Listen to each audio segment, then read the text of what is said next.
오늘 우리가 13장 1절에서 4절까지 보겠습니다. 제가 읽습니다. 이제 안디옥에 있는 교회에 어떤 예언자들과 교사들이 있었으니 곧 바나바와 니게르라 불리는 시몬과 구레네 루기오와 사분 영주 헤롯과 함께 자랐던 마나엔과 또 사울이더라. 그들이 주를 섬기며 금식할 때 성령님께서 이르시되 내가 바나바와 사울을 불러 시키는 그 일을 위하여 그들을 내게로 구별하라 하시더라. 이에 그들이 금식하고 기도하면서 그들 위해 안수한 후에 그들을 파송하더라. 다 같이요. 이처럼 그들이 성령님의 보내심을 받아 실루기아로 떠났고 거기서 배를 타고 키프로스로 항해하더라. 아멘. 자, 오늘은 제가 선교로 헌신한 사람들 이런 제목으로 여러분에게 말씀드릴게요. 자, 여러분들이 기도할 때 기도 중에 하나님께 늘 이렇게 말씀을 드리는 선교사들이 있습니까? 있죠?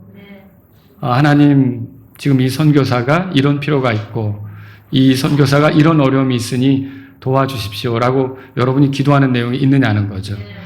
최근에는 한수연 선교사님이 한국 여행을 잘 끝내고 돌아가셨는데 갑자기 그 다리에, 왼쪽 다리에 벌레가 물었는지 거기 이제 염증이 생기기 시작하고 통통 붓더니 걷는 것조차 조금 힘들다고 제가 연락을 받게 됐어요. 그래서 이제 저도 기도하지만 우리 기도 포병대에게 기도해달라고 이렇게 요청을 했었던 거죠. 우리가 만일 나는 어떤 선교사님을 위해서 기도해야 될지 모르겠다. 그런 분이 있다면 그 기도 포병대 선교 대대가 있습니다.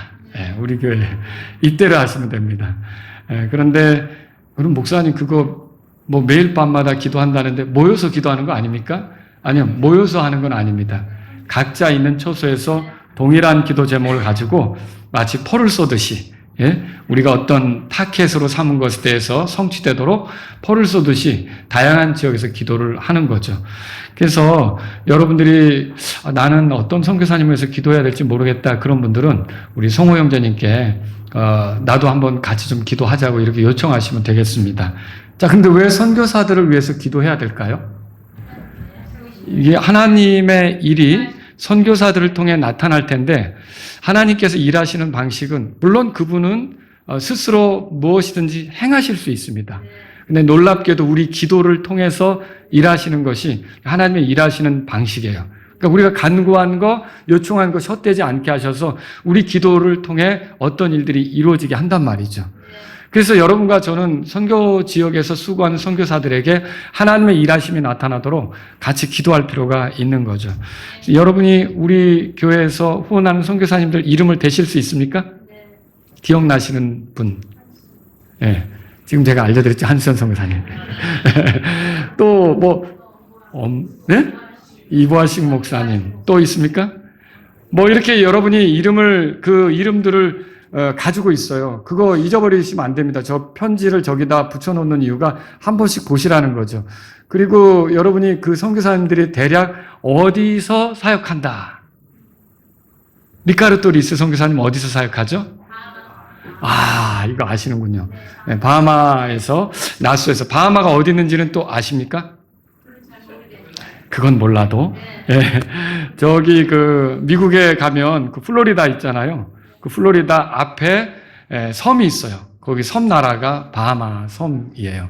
그리고 여러분, 그러면, 우리 누구 할까요? 크리스 필립스 선교사님은 어디서 사역하나요? 카자흐스탄에서 사역하죠? 네, 카자흐스탄은 어디에 있습니까? 아프리카에 있습니까? 유럽에 있습니까? 다 틀렸습니다. 아시아에 있습니다. 예. 이렇게 우리가 어디에 있는 선교사님들, 제가 이 말씀을 드리는 이유는 여러분들에게 선교에 대한 관심을 갖고 선교사들을 위해서 지속적으로 기도해 주셨으면 해서 저도 마라나타 침례교회 목회를 하지만 이 제 사역이라고 하는 것이 여러 성도들이 기도하면서 이 힘이 나는 겁니다. 여러분 그렇게 믿으십니까? 제가 그냥 막 끙끙거리고 혼자 뛰어다닌다고 해서 이게 뭐가 되는 게 아니라는 거죠.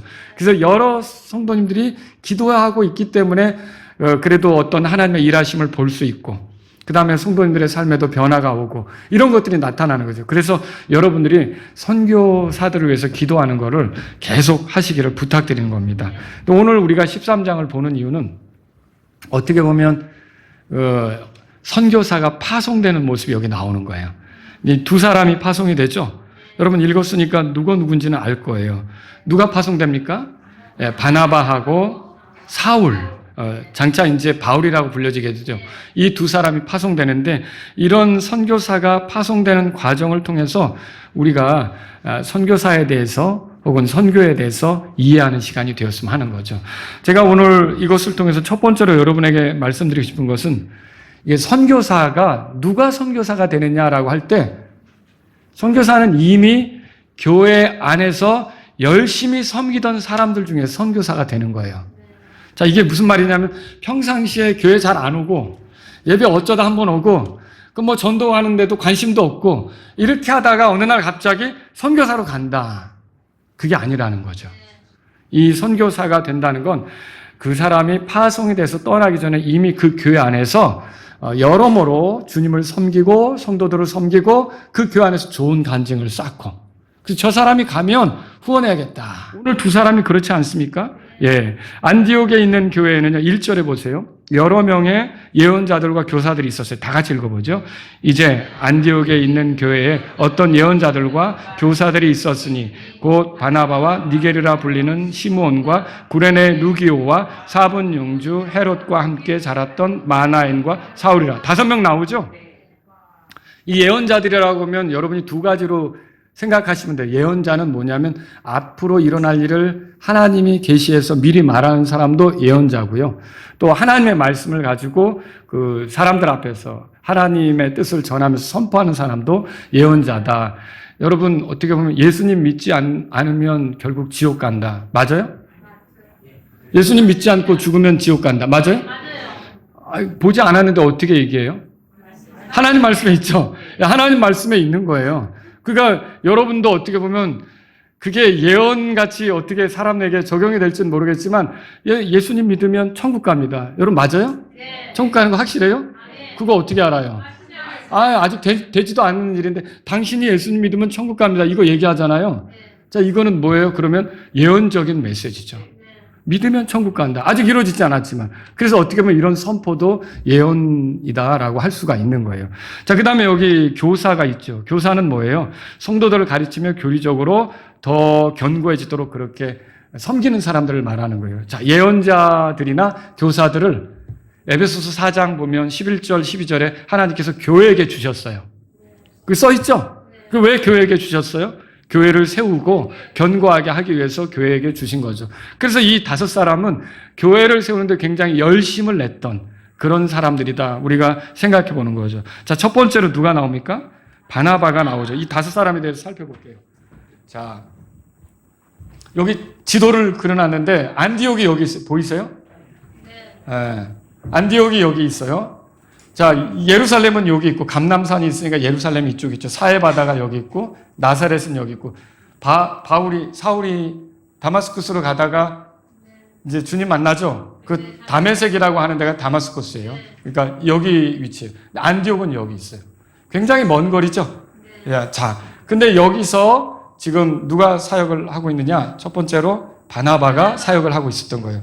그럼 바나바는 어떻게 해서 여기까지 갔는가? 사도행전 11장 펴보세요. 사도행전 11장.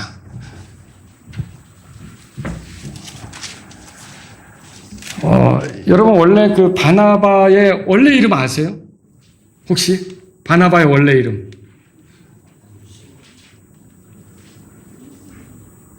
바나바의 원래 이름은 요새. 예, 요새. 그래서 바나바가 그 사도행전 4장 36절에 나오죠. 바나바는 원래 이름이 아니에요. 붙여진 이름이죠. 그 바나바의 뜻이 뭐예요?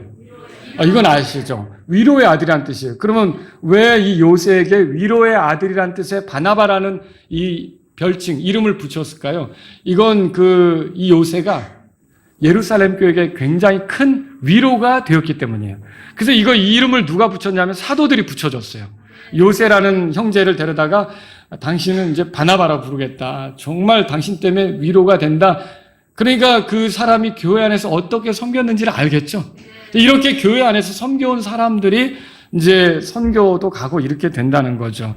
여러분 그 11장에 펴시면요. 거기 사도행전 11장에 19절에 이제 스데반으로 인하여 일어난 핍박으로 널리 흩어진 자들이 멀리 베니게와 키프로스와 안디옥까지 여행하며 그렇게 돼 있죠. 그러면 여기 그 핍박은 예루살렘에서 시작됐어요. 예루살렘에서 시작됐는데 그 여기 베니게가 어디냐면 요 해변이에요. 요 해변. 요리 가고 키프로스는 요리 가고 이렇게 이동한 사람들이 있잖아요. 이 사람들이 안디옥에까지 이르게 됐어요. 여기 안디옥은 그 로마 제국의 3대 도시 중에 하나인데 하나는 여기에 이제 알렉산드리아가 있고 다른 하나는 저쪽에 로마에 있죠. 근데 이 안디옥은 어떤 도시냐면 굉장히 다양한 민족들이 모여 사는 거예요. 그 당시 한 50만 정도면 꽤 큰 도시거든요. 그 당시 50만 정도 인구가 된다면. 그런데 굉장히 다양한 민족들이 모여 살아서 심지어 중국인까지도 와서 살고 막 여러 종족들이 와서 사는 거죠. 근데 이쪽으로 많이 핍박을 피해서 사람들이 흩어져 가게 된 거예요. 가면서 뭐 했을까요? 그냥 갔을까요? 복음 전한 거죠. 흩어지면서 복음 전하는데 복음 전했을 때 예수님 믿게 된 사람들이 생겼을까요? 예. 여기 19절에 보니까 유대인들에게만 말씀을 선포했다 그랬죠? 그리고 또 20절에 키프로스와 구레네에서 온 사람들 중에 몇 명이 안디옥에 이르러 그리스어를 하는 사람들에게 말하여 주 예수님을 선포하더라. 그러니까 안디옥에서 그리스 말을 하는 사람들에게 예수님을 선포했는데 믿는 자가 생겼을까요? 예, 그래서 21절에 주의 손이 그들과 함께 하시니 많은 수의 사람들이 믿고 주께로 돌아오더라. 그러니까 믿는 사람들이 생긴 거죠. 근데 이 소식이 이게 안디옥이 이방인 땅인데 여기에도 예수님 믿는 사람들이 그렇게 많아졌다고? 여러분 예수님 믿는 사람들이 많아졌다고 그냥 둔다. 이거 안 됩니다. 예를 들어서 선교라고 하는 거는요. 교회 세우는 것과 같이 가는 거예요. 어느 지역에 가서 선교해서 복음을 전해서 믿게 된 사람들이 생기잖아요. 믿었으니까 됐어 하고 방치하면 교회 생활을 안 하면 어떤 일이 벌어지냐? 또 이단들도 치고 들어오거든요. 그러면 어떻게 돼요? 이단에게 넘어가고 잘못된 것을 배우게 되고 엉뚱한 사상에 빠져들 수가 있는 거죠. 그래서 반드시 선교는 교회하고 같이 가야 되는 거예요. 안디옥에 복음이 전해서 믿는 사람들이 생겼으면 여기 뭐가 세워져야 되는 거예요? 교회가 세워져야 되죠. 그런데 이제 막 믿은 사람들이니까 믿음이 깊지도 않을 거고 누가 경험 있는 사람이 가야 될 거 아니에요? 이 예루살렘 교회 성도들이 기도하고서 이 사람을 보내자. 그렇게 해서 보낸 사람이 누구예요? 바나바요. 그 다음 구절 보세요. 사도행전 11장 거기에 보시면 22절에 다 같이 읽겠습니다. 그때 이 일들에 관한 소식이 예루살렘에 있는 교회의 귀에 들어가니 그들이 바나바를 보내요. 그가 멀리 안디옥까지 가게 하더라. 그러니까 어떻게 보면 이 안디옥 교회를 위해서 예루살렘 교회가 공식적으로 보낸 사람이 바나바였다. 그렇게 말할 수 있고요. 여러분 그럼 바나바의 영적 상태는 어땠을까요? 이미 사도행전에서 사도들이 인정을 했어요. 진짜 위로의 아들이다. 저 사람 때문에 우리가 굉장히 위로를 받는다. 뭐 때문에 위로받았어요? 여러분 자기가 가지고 있는 소유를 팔아서 가난한 자들에게 주라고 교회 사도들 발 앞에 두었잖아요. 이걸 통해서 굉장한 위로가 있었던 거죠. 그리고 그 다음 구절 보세요. 바나바가 어떤지 한번 그 밑에 보세요. 24절에 23절 제가 읽을게요. 그가 이르러. 그럼 바나바가 안디옥에 이르러서 하나님의 은혜를 보고 즐거워하여. 하나님의 은혜가 뭐예요? 사람들이 구원받은 거죠. 이거 보고 너무 기뻤던 거죠. 그들 모두에게 마음을 작정하고 주께 붙어 있으라고 권면하더라. 이 권면이 말씀으로 하는 거죠. 그래서 설교하면서 그들을 붙잡아 주는 거죠. 그런데 바나바는 어떤 사람이냐? 24절 다 같이 읽습니다. 이는 그가 선한 사람이요 성령님과 믿음이 충만하였기 때문이라. 이에 많은 사람들이 주께 더해졌다. 예, 바나바가 여기 안디옥에 가서 사람들에게 말씀으로 주님께 붙어 있으라고 권면하고 그들을 이렇게 강화시키는 과정 중에 아까 믿는 이들이 더해졌다 그랬는데 또 더해졌다는 말이 나온 거예요. 그럼 교회가 더 강하게 된 거죠. 그럼 가르치는 자들이 더 필요했겠죠. 그래서 그 안디옥에는요, 가르치는 다른 사람들이 여기 등장하는 거죠. 여기 그래서 여러 사람들의 이름이 나오는 거예요. 여기 그 사도행전 13장으로 돌아가 보세요. 5명 중에 누가 담임 목사 같아요? 담임 목사가 한 사람 있어야 될 거 아닙니까? 누가 담임 목사 같아요? 예, 바나바라고 우리가 생각할 수 있죠. 그렇게 생각할 수 있는 첫 번째 이유는 이게 예루살렘에서 공식적으로 그 교회를 세우도록 파송했다는 점에 대해서. 그 다음에 두 번째로는 5명을 열거하는데 제일 먼저 이렇게 언급되고 있다는 거. 그리고 여러분 거기서 끝나는 게 아니라 다시 사도행전 11장으로 가보세요. 이게 사람이 늘어나니까 일꾼들이 필요할 거 아닙니까? 일꾼들이 필요한데 이걸 어떻게 해결하느냐? 바나바가 25절에 사도행전 11장 25절에 같이 읽겠습니다. 그 후에 바나바가 사울을 찾으러 다소로 떠나. 아니 사울을 왜 찾으러 간 거예요? 지금 사람들이 늘어나니까 혼자 가르치기가 너무 부대끼는 거예요. 그래서 사역자들이 필요한데 가만히 생각해 보니까 이 사울이라는 사람이 성경을 잘 알아요.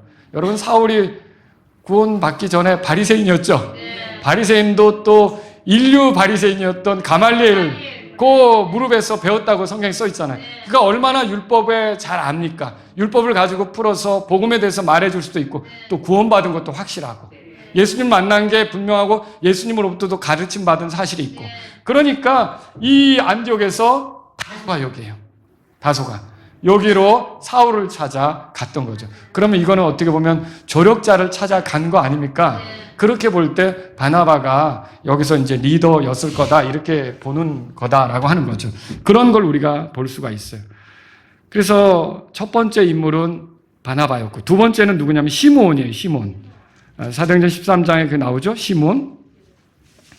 시므온 앞에는 뭐 별칭이 붙어요? 니게르라고 붙었죠. 근데 여러분 이게 니게르라는 말이 무슨 뜻이냐면은 검다예요. 검다. 그래서 재미난 거 하나 여러분에게 또 보여드립니다. 검다. 자, 요게 영어로는 같아요. 니제르라고 아세요? 나라, 아프리카. 여기가 영어로는 이게 말하자면 니제르. 우리가 그냥 니제르라고 발음을 하죠. 그러니까 이 지역을 우리가 니제르라고 하고 또 여기다가 I 붙이면 나이지리아가 되는 거예요. 말하자면. IA 붙이면 말하자면. 그런데 이 니제르는 뭐냐면 아프리카 땅이잖아요. 그렇게 볼 때 시므온이라는 사람은 어떤 사람이냐? 우리가 그냥 이런 상황을 볼 때 그 사람에게 니제르라고 붙인 건 검다라는 뜻 아닙니까? 흑인이었을 것이다. 그리고 아프리카 지역에서 어떻게 온 사람일 것이다. 이렇게 이제 생각하는 거죠. 그 사람도 거기서 성경을 가르쳤던 거예요. 아시겠죠? 자, 그 다음에 세 번째는 누구냐면 루기오가 있어요. 루기오는 어디 출신이에요? 구레네. 루기오는 구레네 출신이에요. 구레네는 어디입니까? 굉장히 멀죠. 북아프리카. 구레네 출신이래요. 여기 점 찍어놨죠. 이 구레네 동네. 구레네. 여기까지 와가지고 같이 바나바와 사역을 하고 있는 거죠. 알겠죠? 구레네 시몬 또 들어보셨죠? 예수님 십자가 대신주 같은 그 사람도 거기 출신이에요. 말하자면. 그래서 구레네라고 하는 동네가 저기고 거기에서 온 선생님으로 교사로서 이제 루기오가 활동했던 거예요. 네 번째는 누굽니까? 마나엔이죠? 마나엔은 사본 영주 헤롯과 함께 양육받았다 그렇게 돼 있어요. 이 개혁성경은 젖동생, 그 젖을 같이 먹은 사람처럼 표현하고 있어요. 근데 이게 사본 영주 헤롯과 함께 양육받았다면요, 그 헤롯하고 이복 동생이거나 아니면 그 헤롯하고 형 동생 하면서 아주 가깝게 큰 사람이다. 그게 헤롯 그 왕궁에서 같이 자라는 사람 중에 하나가 성경을 가르치는 사람이 된 거예요. 놀라운 일 아닙니까? 예수님을 믿고 변화돼서 그런 일을 하는 거죠. 근데 여기서 사본 영주 헤롯은 누구냐? 그 정체는 이제 헤롯 안티바를 말합니다. 이 헤롯 안티바는 누구냐? 침례자 요한을 죽인 사람. 그리고 예수님 죽는 과정 중에 예수님을 앞에 세워놓고 이렇게 물어봤던 그런 그 헤롯 있죠? 그 사람의 말하자면 같이 양육받은 사람이 어렸을 때부터 같이 큰 사람이 안디옥 교회에서 성경을 가르치는 거예요. 그러면 여러분 또 지난주에 우리가 공부했던 그냥 영광을 하나님께 돌리지 않고 이렇게 하다가 벌레 먹혀서 죽은 헤롯 있죠? 그 헤롯은 지금 이 마나엔하고 같이 큰 헤롯 있죠? 이 헤롯의 조카뻘이 되는 거예요. 조카뻘. 그 사람이 이렇게 죽은 거예요. 그렇게 여러분이 정리하시면 됩니다. 그런데 놀랍지 않아요? 여러분 그 헤롯하고 관계가 있는 그 헤롯 왕실에서 큰 사람이 성경을 가르치는 사람으로서 안디옥 교회에 있었다는 게 놀라운 일입니다. 그다음 마지막 한 사람은 누굽니까? 사울이죠. 사울은 나중에 뭐로 더 유명해요? 바울로 유명하죠. 바울.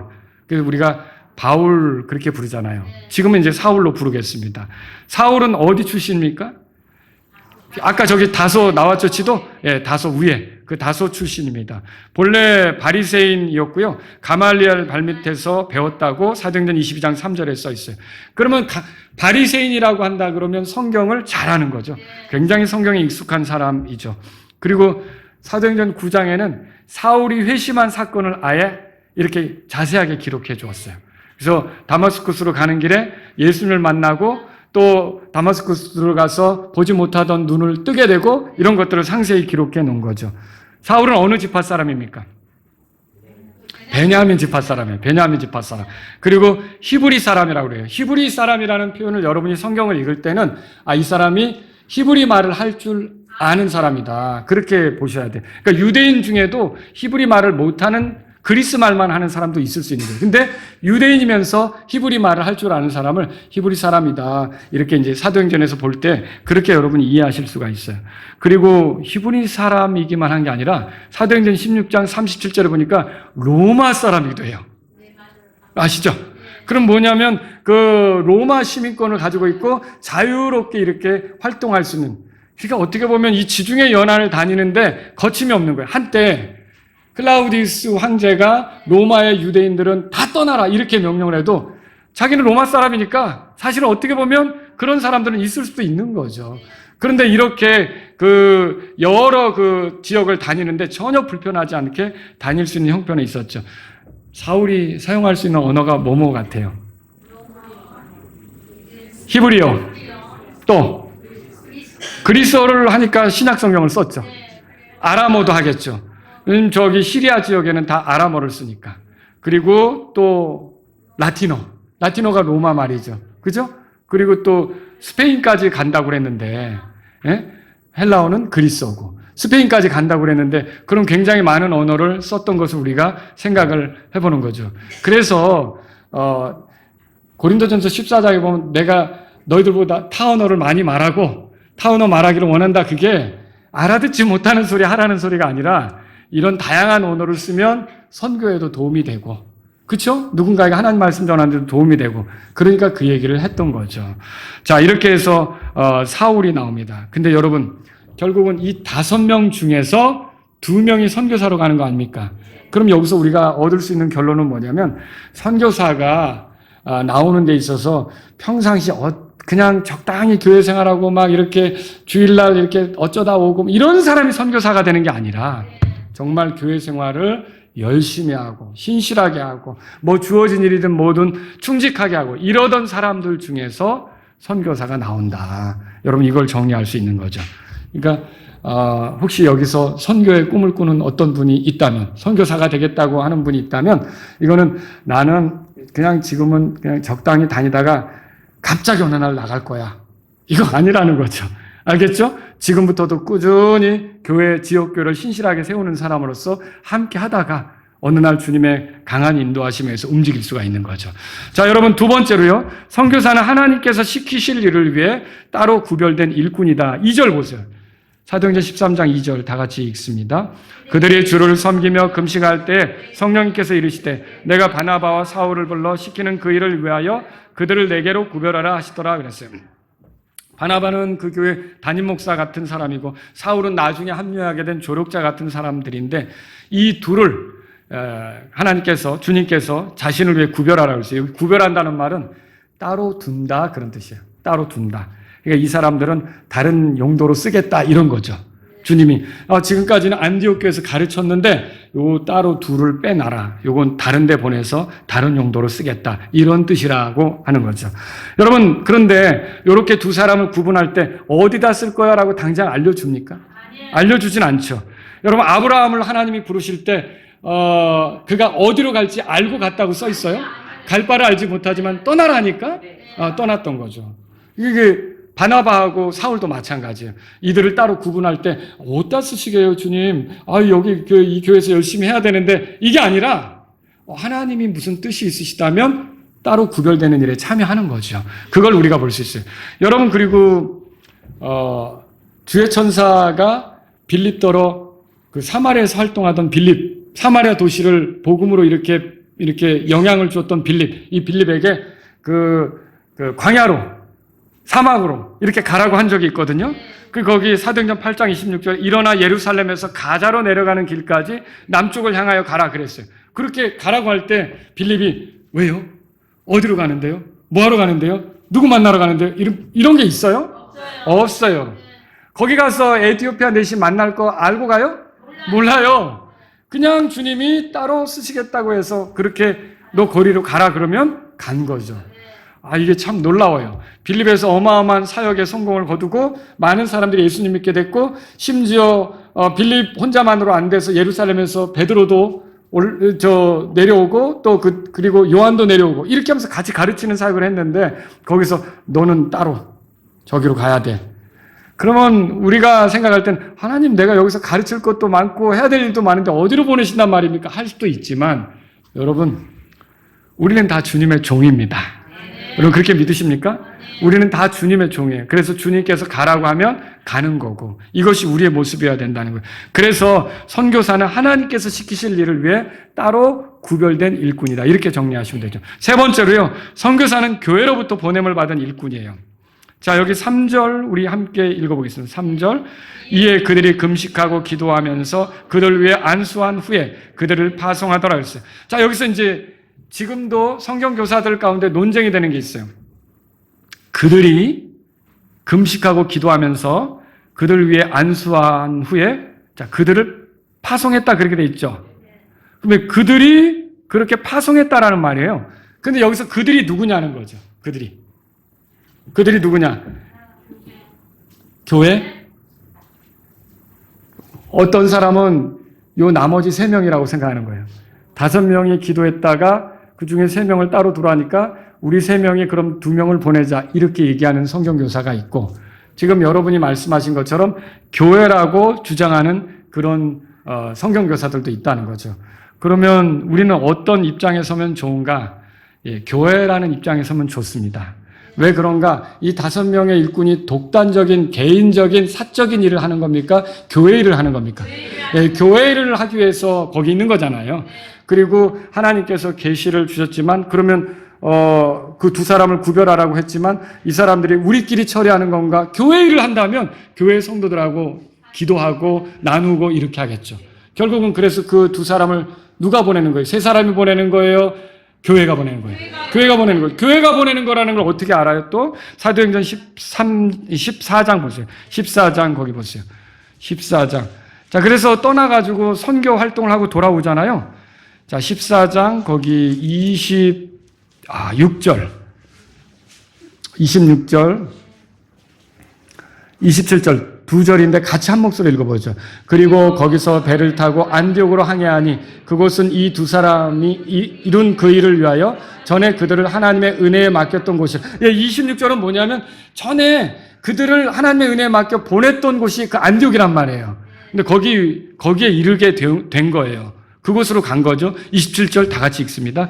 그들이 그곳에 이르렀을 때 교회를 함께 모으고 하나님께서 자기들과 함께 행하신 모든 것과 그분께서 이방인들에게 어떻게 믿음의 문을 열어주셨는지를 자세히 들려주었더라. 그랬어요. 여러분, 만약에 이 2사람을 3사람이 보낸다 그러면 3사람한테 찾아가서 얘기하면 되겠죠. 근데 지금 어디에서 얘기해요? 교회 얘기해죠. 당신들이 우리를 보내서 우리가 이렇게 쭉 전도하는 가운데, 선교하는 가운데 주님께서 얼마나 놀라운 일을 펼치셨는지 같이 나누고 싶다라고 교회에게 들려주는 거죠. 이런 걸 보면 이 사람들은 교회에서 파송한 거다, 이렇게 볼 수가 있는 거예요. 그러나 교회에서 파송해도 이걸 우리가 다른 면으로 보면 사도행전 13장에 성령님에 의해서 이렇게 간 걸로 우리가 생각해 볼 수가 있어요. 13장 거기 보시면요. 3절에는 교회에게 파송했죠? 4절에 보세요. 이처럼 그들이 뭐라고 돼 있어요? 성령님의 보내심을 받아. 그래서 교회가 보내지만 그것이 성령님이 보내신 것이다라고 이렇게 이해하는 걸로 우리가 알 수 있는 거죠. 자, 그런데 여기서 보낼 때 안수해서 보냈어요. 그럼 여기서 안수는 목사로 세워서 보내는 건가? 새로 뭐 이렇게 해서 보내는 건가? 아니요. 이들이 이미 안디옥에서 사역을 했다면 안수 받은 거죠. 그렇죠? 안수 받은 사람들이에요. 그렇다면 이때의 안수는 뭐냐면 선교사로서 간다고 이렇게 하나님의 은혜에 맡기는 그런 하나의 그런 어떤 그 의식, 그런 시간 이런 거라고 우리가 볼 수가 있는 거죠. 그렇게 해서 보냈어요. 여러분 그럼 여기서 우리가 알아야 될 게 뭐냐면 선교사가 된다는 거는요. 교회가 보내서 이렇게 되는 것이다. 이걸 정리할 수 있는 거예요. 자기 개인이 혼자 선교사가 되겠다고 해서 되는 겁니까? 어떤 분은 명함을 파고 다니는데 자기를 선교사라고 해요. 근데 어디서 보낸 선교사냐? 없어요. 나는 내가 선교사다. 여러분 그런 경우는 수상한 경우가 많이 있습니다. 알겠죠? 그래서 반드시 파송한 교회가 있는 거예요. 그래서 우리 예를 들어서 브라이언 딜레니 선교사님도 퍼스트 베프티스트 처치 저 뒤에 있잖아요. 담임 목사님이 추천하는 추천서도 붙여놨고 이분을 우리가 선교사로 보내게 돼서 아주 기쁘다고 하는 그런 내용들이 있단 말이죠. 그래서 선교사는 어디 파송한 교회가 있다 이렇게 정리하셔야 되는 거죠. 자, 여기서 파송한다는 말의 의미를 여러분하고 잠깐 나누겠어요. 파송한다는 건 무슨 뜻이 있느냐? 놓아준다는 의미예요. 놓아준다. 이게 똑같은 단어가 사도행전 5장에 가면 나와요. 사도행전 5장의 40절에 이에 그들이 그에게 동의하더라. 그들이 사도들을 불러서 때린 후에 예수님의 이름으로 말하지 않고 그들이 명령하여 그들을 뭐라고 돼 있어요? 놓아주고 그렇게 돼 있죠? 요 놓아주고라는 말이 원래 단어 성경이 기록될 당시의 단어로는 같은 단어인데 놓아주고로 돼 있죠. 그러면 여러분 우리가 김수호 목사님을 파송한다 그랬을 때 무슨 의미냐면 이 마라나타 침례교회 사역에 대한 책임에서 놓아준다.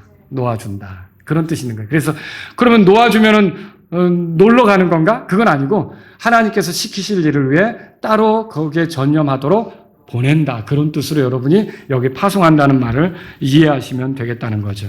자, 사도행전 13장으로 들어가면서 사도행전 기록은 초점이 확실히 달라져요. 13장 이전에는 중심교회가 어디예요? 중심교회. 13장 이전에 예루살렘 교회죠. 그 이후로는 안디옥 교회가 나오는 거예요. 그리고 여러분 이 전에는요.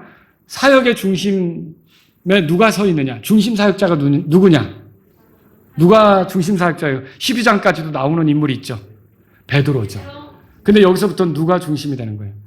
바울. 사울이 이제 바울이 되죠. 바울이 중심이 되는 거예요. 그리고 또 이제 이 전에는요. 유대인이 대상이었어요. 그러면 이제부터는 누가 대상인 거예요? 이방인들이 대상이 되는 거죠. 이전에는요. 유대와 사마리아 땅이 중심이었어요.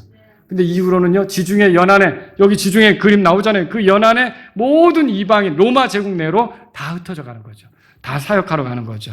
자, 선교는 어떻게 시작됩니까? 그리스도의 증인들은 가깝게 주변 사람들에게 복음을 전하지만 특별하게 하나님께서 따로 어떤 시킬 일을 위해 구별하신 그 사람들을 통해서 교회가 그 사람들을 위해 기도하고 보내면서 선교가 시작될 수 있다는 거죠. 저는 마라나타 침례교회도 선교로 나서는 그런 사람들이 또 어디 교회 개척으로 나서는 분도 있어야 되겠지만 언어 또 문화 이런 것들이 다른 쪽으로 가서 선교하는 그런 선교사들도 나올 수 있기를 바랍니다. 여러분 선교는 어떤 것입니까? 선교는 폐쇄적이지 않고 수용성 있는 마음에서 시작됩니다. 1절에 열거된 이 5명의 사람들을 보세요. 이게 안디옥 교회의 특징을 보여주는 거예요. 여기는 인종적, 문화적 다양성이 비춰지고 있어요. 이 예언자들과 교사들은 어때요? 어디 한 군데에서 살다가 온 거예요? 아니에요. 굉장히 다양한 지역에서 아프리카에서도 오고 지중해 섬 여기 키프로스는 어디예요? 키프로스는 섬 있죠, 그렇죠? 네, 그 섬에서도 오고 또 유대 땅에서도 오고 이렇게 다양한 지역에서 모인 사람들이 이렇게 활동하고 있는 걸 보면요, 이 안디옥 교회는 굉장히 인종적, 문화적 다양성을 수용하고 있었던 거죠. 꼭 우리만이 아니라 굉장히 다양한 사람들이 예수님을 알아야 된다. 이 생각이 강하게 되면 선교가 시작될 수 있어요. 여러분 정말 우리만 예수님을 알기를 원하는 건 아니죠? 네. 심지어 우리와 말이 다른 사람들도 예수님을 알기를 원하는 거죠. 또 문화가 우리랑 달라도 예수님을 알기 원하는 거죠. 다양한 민족, 다양한 언어, 다양한 사람들이 예수님을 알기 원하는 거죠.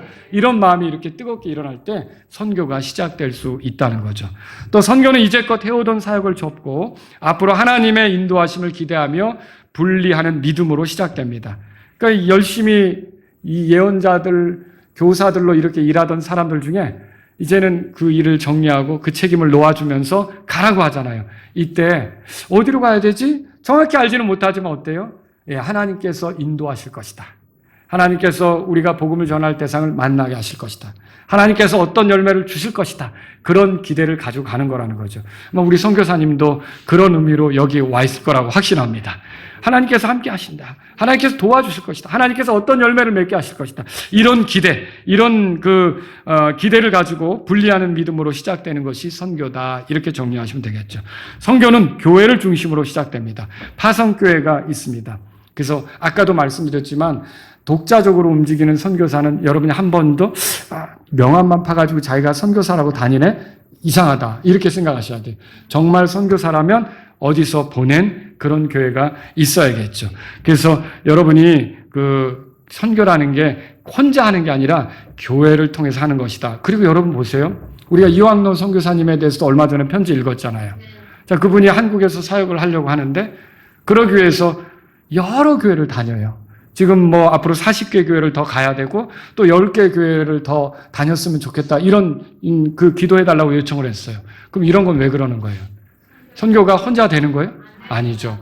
여러 교회의 기도로 그게 가능하기 때문에 그렇다는 거예요. 그래서 선교라는 건 여러 교회의 협력 그리고 하나의 교회가 파송해서 이렇게 선교가 이루어진다고 생각하시면서 가야 되는 거고 그렇게 할 때 그것이 성령님의 보내심을 따라 가는 것이 된다는 걸 우리가 생각해 볼 수가 있는 거죠. 그리고 선교는 기도로 시작됩니다. 여기 보면 금식했다는 말 있죠? 이건 기도했다는 얘기예요. 금식하고 기도하면서 두 사람에게 안수했어요. 이것도 역시 기도했다는 표현이에요. 기꺼이 기도 속에서 헌신하는 거죠. 하나님께서 보내신다는 확신을 가지고 이 기도하면서 나아가는 거. 이게 선교다라고 하는 거죠.